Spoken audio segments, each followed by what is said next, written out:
जन्माला आलो, नोकरी लागली, पद प्रतिष्ठा भेटली. इतिहासामध्ये असे बरेच अधिकारी आले, पदाधिकारी आले, नेते आले. किती जणांची नोंद आहे? सर्वात श्रीमंत माणूस किती नोंदी आहेत? सर्वात मोठा वॉरियर किती नोंदी आहेत?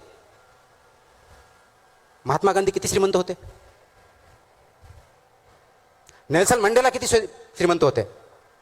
डॉक्टर बाबासाहेब आंबेडकर कोणते मोठे बंगले होते?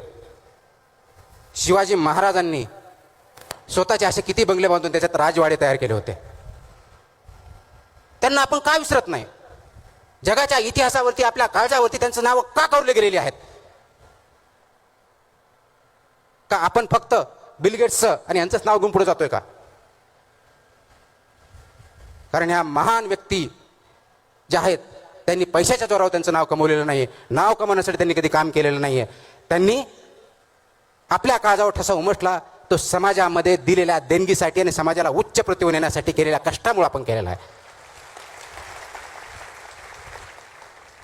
इमॅजिन करा, डॉक्टर बाबासाहेब आंबेडकरांनी आपल्याला लोकशाहीमध्ये प्रत्येकाला, ज्या कॉन्स्टिट्युएंट असेंब्लीने नेहरूपासून आंबेडकरापर्यंत सर्वजण होते, सरदार पटेल होते, मौलाना अबुल कलाम आझाद होते, या सर्वांनी जे कॉन्स्टिट्यूशन आहे त्यांनी प्रत्येकाला तत्कालीन 21 वर्षानंतर 18 वर्षाच्या वर त्या प्रत्येकाला मतदानाचा अधिकार दिला. तो जर अधिकार नसता तर तुम्हाला आज आपल्याला हवं तसं शासन निवडता आलं असतं का? याचा विचार करा.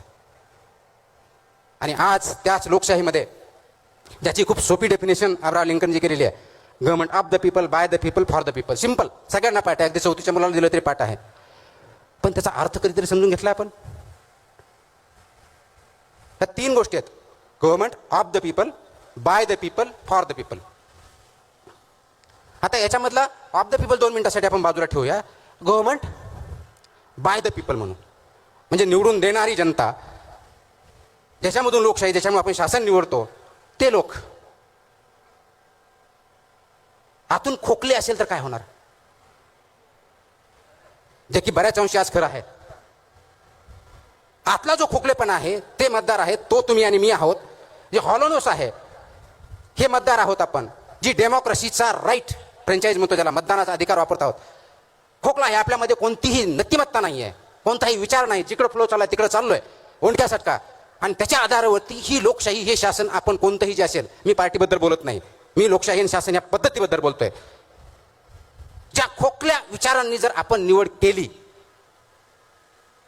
तर ते शासन, ती लोकशाही कुणासाठी असेल? जो तिसरा प्रश्न आहे, government of the people, by the people, for the people, त्या खोकल्या लोकांसाठीच असेल